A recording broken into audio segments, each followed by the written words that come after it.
बीरबल की चतुराई और बुद्धिमत्ता के किस्से तो चारों तरफ फैले हुए थे। इसकी परीक्षा लेने के लिए एक दूर दराज से एक गांव से एक लड़का आता है बीरबल के पास और उनके पास बैठ जाता है। कहता है, मैंने सुना है आप बहुत बुद्धिमान और चतुर हैं। बीरबल ने कहा, मुझे तो ऐसा कुछ पता नहीं है।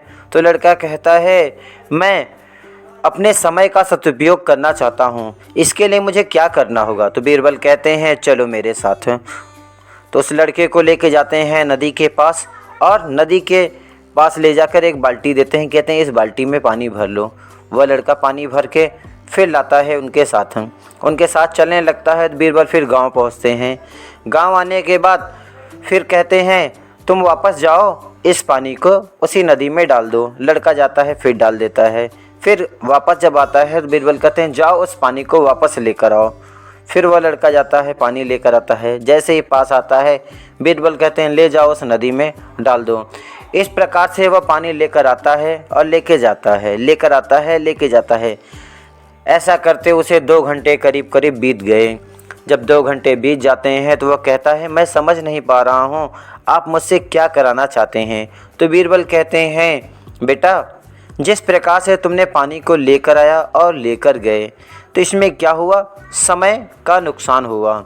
जिस प्रकार से हमारे पास समय होता है और समय बीतता है, जो बीता हुआ समय न तो हम वापस ला सकते हैं, न तो आने वाला समय हम पहले देख सकते हैं।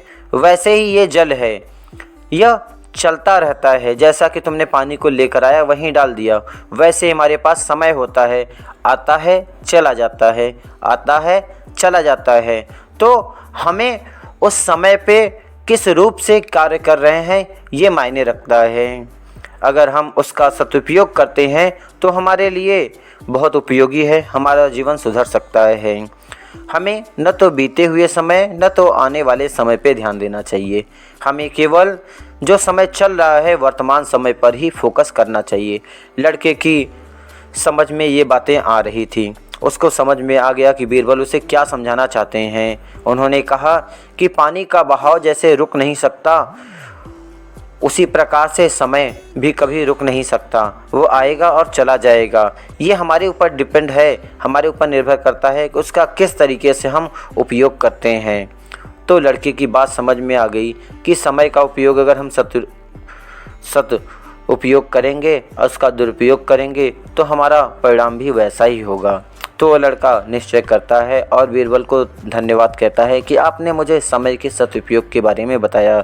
अगर हम समय को बर्बाद करेंगे तो समय भी हमें बर्बाद कर देता है, और हम समय का सदुपयोग करेंगे तो हमारा जीवन सक्सेसफुल होता है। तो इस छोटी सी कहानी से हमें यह सीखने को मिलता है कि हमें अपने समय का सदुपयोग करना चाहिए।